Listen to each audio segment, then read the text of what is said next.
पंजाब की तारीख का ये वो लम्हा था जब यहाँ अंग्रेज के खिलाफ बगावत के लिए हथियार उठा लिए गए। इस बगावत ने ब्रिटिश सरकार को हिला कर रख दिया और उनके लिए एक ऐसा चैलेंज बन गई थी जिससे पूरा राज उनके हाथ से निकलता हुआ नजर आ रहा था।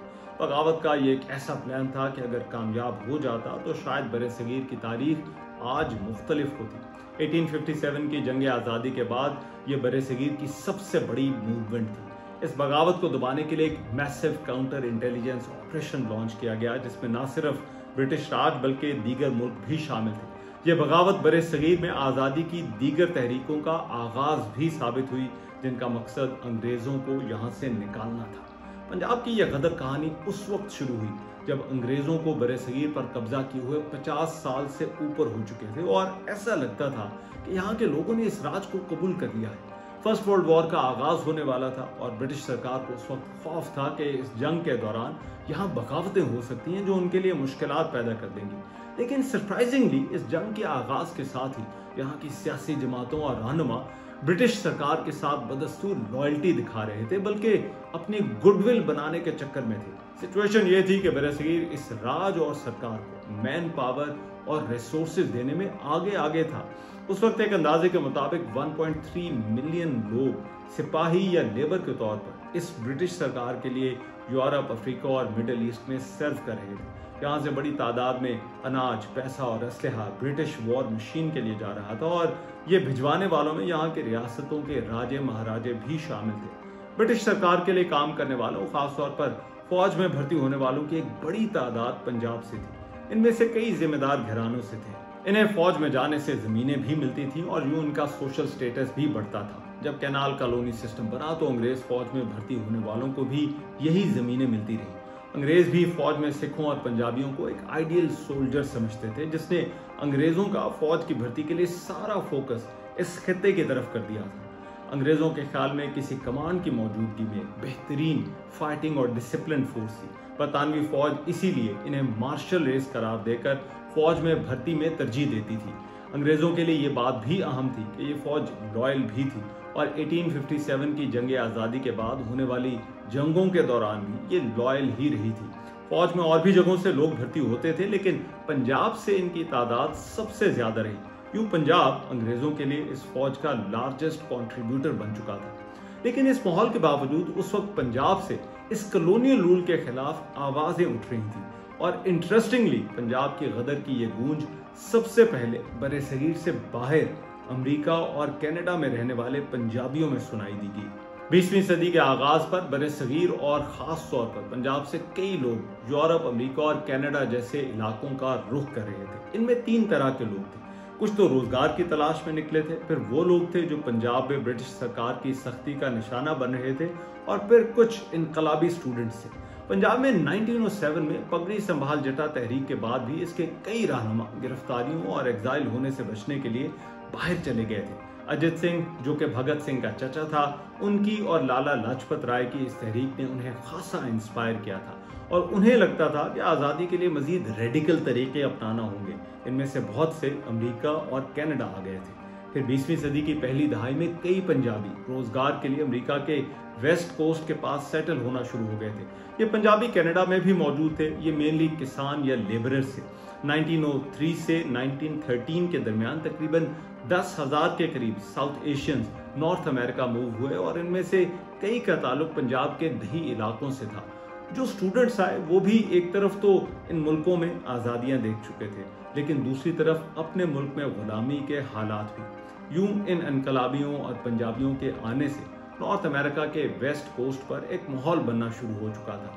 1908 में पीएस खान खोजे, कांशी राम और तरकनाथ दास ने पोर्टलैंड ओरेगन में एक इंडियन इंडिपेंडेंस लीग भी कायम की थी। इसके बाद यहाँ 1913 में इस साउथ एशियन कम्युनिटी, खास तौर पर पंजाबियों ने एक तंजीम पैसिफिक कोस्ट हिंदुस्तान एसोसिएशन की बुनियाद रखी जिसका प्रेसिडेंट बाबा सोहन सिंह को बनाया गया और लाला हरदयाल को इसका जनरल सेक्रेटरी बनाया गया। बाबा सोहन सिंह भकना अमृतसर के करीब एक गांव से थे।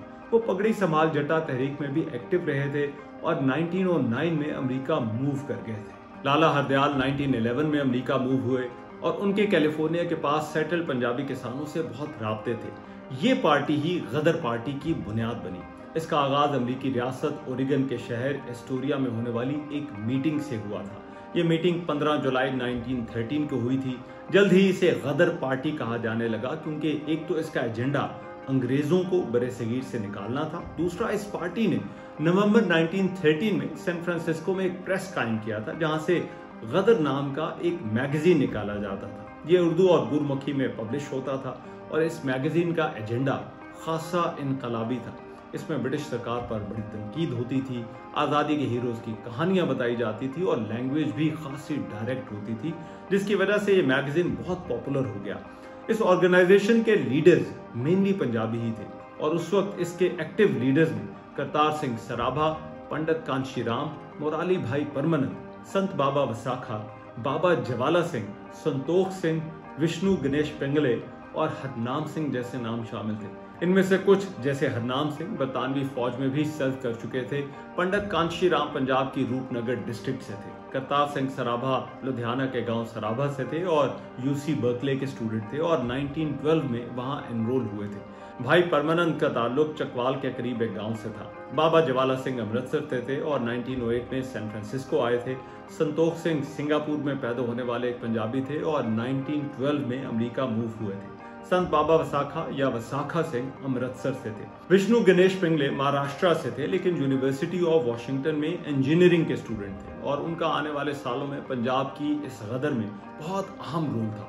इस पार्टी के बनने के बाद इसके बहुत से मेंबर्स का ताल्लुक University of California at Berkeley, जिसको यूसी बर्कले कहा जाता है, उससे था, जिनमें से करतार सिंह सराभा का मैं पहले जिक्र कर चुका हूँ। करतार सिंह गदर मैगजीन के एडिटर भी थे। ये पार्टी जल्दी एक्सपर्ट्स में बहुत मकबूल हो गई। इस पार्टी की मीटिंग्स को बड़ी तादाद में उन्होंने अटेंड करना शुरू कर दिया।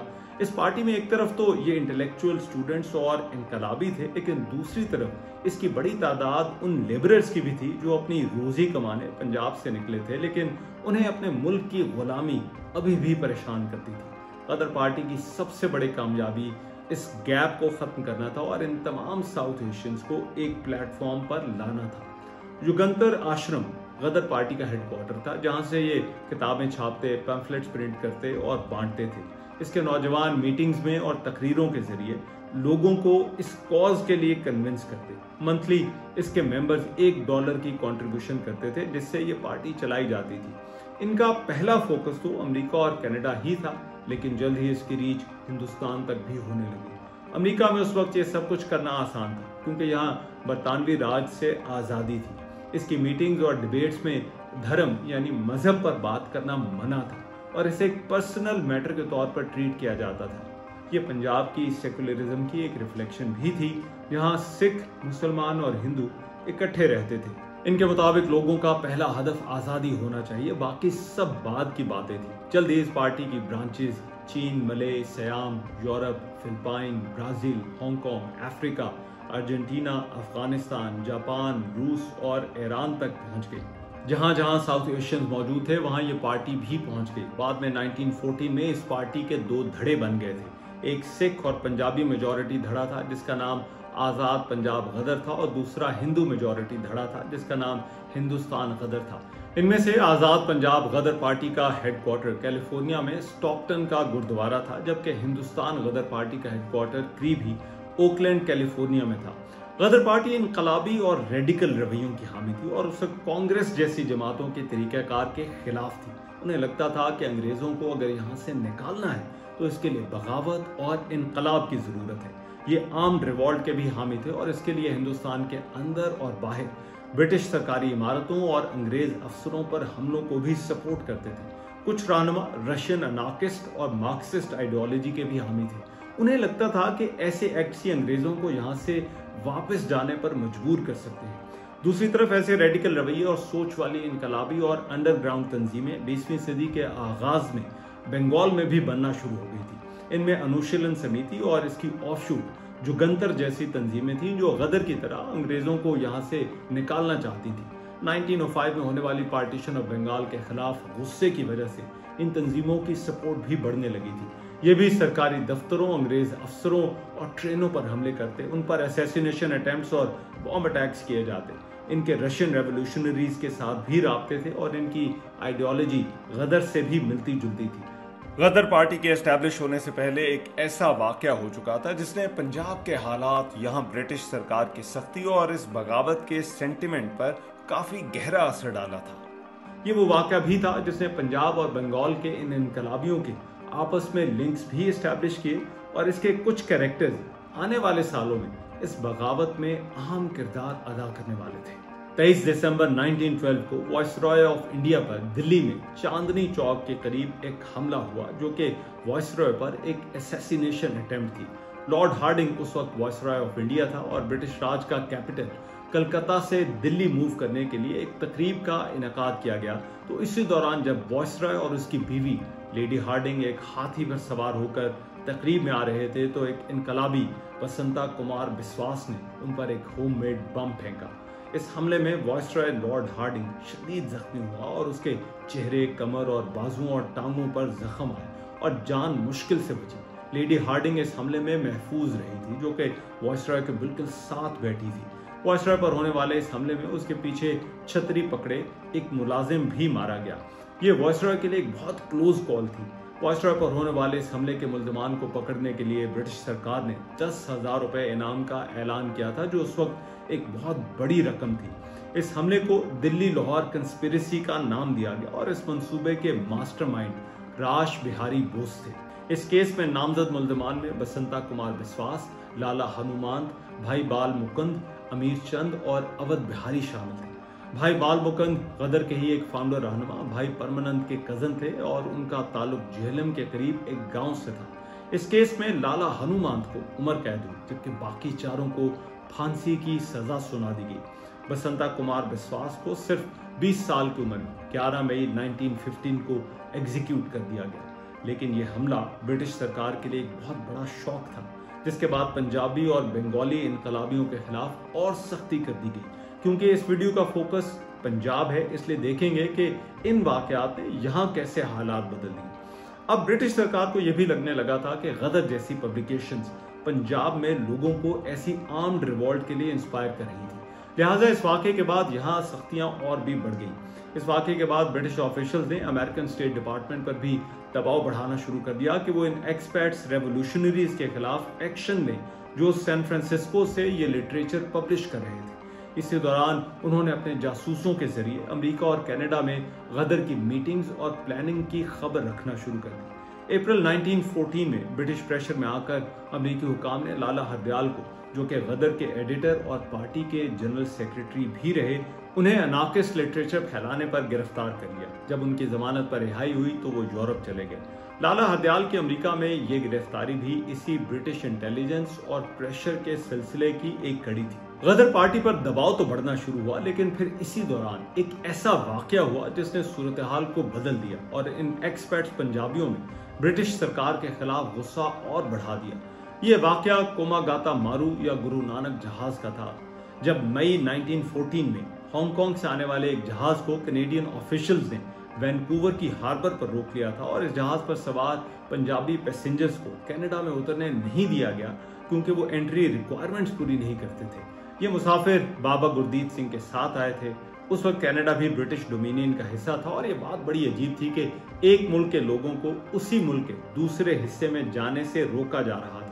लेकिन इसकी असल वजह वो व्हाइट रेसिज्म थी जिसकी वजह से ब्रिटिश और कैनेडियन हुकाम व्हाइट इमिग्रेंट्स को तो कनाडा में अलाउ कर रहे थे लेकिन पंजाबियों को वहां आने से रोका जा रहा था। इस जहाज को वापस भिजवा दिया गया और जब ये वापस पहुंचा तो इस जहाज के मुसाफिरों को गिरफ्तार करने की कोशिश में कलकत्ता की भुज एयरपोर्ट पर पुलिस ने फायरिंग कर दी जिसमें ऑफिशियल एस्टिमेट के मुताबिक 20 मुसाफिर मारे गए। इस वाक़े के हवाले से मैं एक डिटेल्ड वीडियो कर चुका हूं, अगर आप जानने में इंटरेस्टेड हैं तो उसका लिंक नीचे मौजूद है। बहरहाल जब ये वाक़या हुआ तो इसके बाद गदर पार्टी ने इस वाक़े को एक रैलिंग पॉइंट के तौर पर इस्तेमाल किया। गदर पार्टी के लीडर्स इस पूरी एपिसोड में जहाज के मुसाफिरों के साथ एक्टिवली एंगेज रहे थे और उनकी मदद की कोशिश करते रहे। गदर ने इन पंजाबियों के सफर को एक कॉज के तौर पर लिया और जब उन्हें वापस जाने पर मजबूर किया गया तो उसके बाद गदर की मीटिंग्स और तकरीरों में इसका जिक्र रहा। मौलवी बरकतुल्लाह, तरकनाथ दास और सोहन सिंह ने खास तौर पर इस वाक़े को अपनी कॉज में लोगों की शमूलियत के लिए इस्तेमाल किया। कनाडा और अमेरिका में रहने वाले एक्सपैट्स इस वाक़े से ज्यादा रिलेट कर सकते थे और अब पार्टी ने तमाम तर सख्ती के बावजूद मोमेंटम पकड़ना शुरू कर दिया। ये वो वक्त था जब दुनिया पर पहली जंग अज़ीम के बादल मंडला रहे थे और यूरोप में ताज बरतानिया मजीद मुश्किल में आ गया था। दूसरी तरफ पंजाब और पंजाबियों में गदर पार्टी की पॉपुलैरिटी ऑन द राइज थी। गदर मैगजीन में अब ओपनली अंग्रेजों को निकालने और बगावत की बातें शुरू हो गई थी। पंजाब के हवाले से अंग्रेज पहले से बहुत सेंसिटिव थे क्योंकि उनकी ब्रिटिश राज की फाइटिंग फोर्स की मेजॉरिटी यहाँ से थी। अंग्रेजों ने गदर की पब्लिकेशंस जो कैलिफोर्निया से बॉम्बे पहुंचती थी उनको भी बैन कर दिया। ताज बरतानिया के एलाइज अमेरिका, कनाडा और यूरोप ने भी इस गदर के खिलाफ अब ब्रिटिश सरकार का साथ देना शुरू कर दिया। इसके लिए एक मैसिव इंटरनेशनल इंटेलिजेंस ऑपरेशन शुरू किया जा चुका था जिसका हदफ गदर पार्टी के मेंबर्स से। ब्रिटिश सरकार ने कनाडा और अमेरिका के साथ मिलकर गदर की मीटिंग्स में इन्फिल्ट्रेट करना शुरू कर दिया। उनके जासूस वहां भी उनकी मीटिंग्स में मौजूद होते।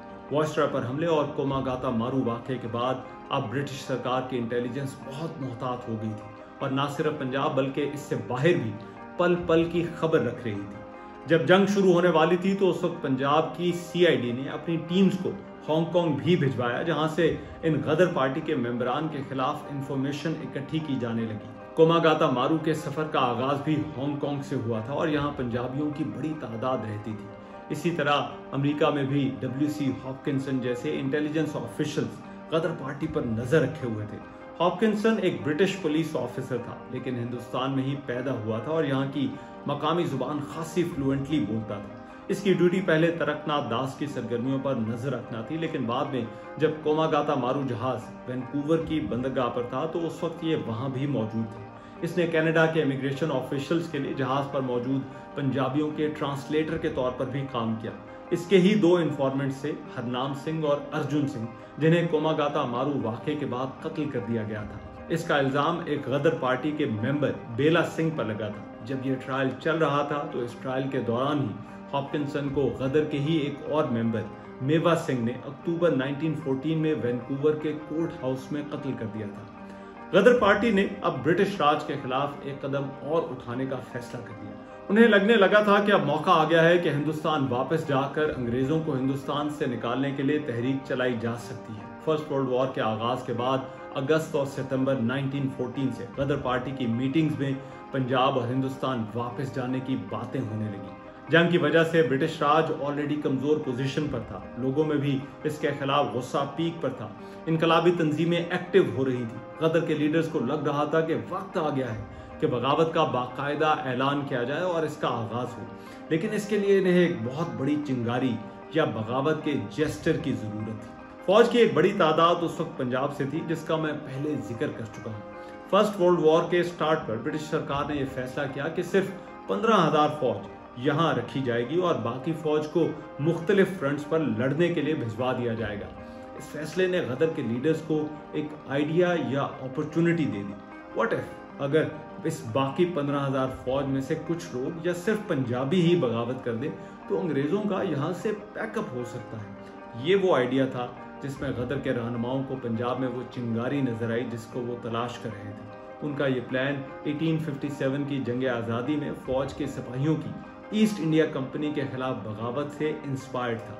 उसी तरह से फौज भी अगर बगावत कर दे तो अंग्रेजों को यहाँ से निकाला जा सकता था। गदर की कोशिशों का फोकस इससे पहले भी ब्रिटिश फौज में शामिल ये पंजाबी थे। इन पंजाबी सिपाहियों को मुखातिब करके गदर की गूंज में लिखा गया कि तुसी लड़ो जाके खातिर गोरियां दे, सिंगो भोलियो करदे ख्याल क्यों ने, देसां दूजियां ते नित करो धावे, मुल्क अपना लेंदे संभाल क्यों नहीं।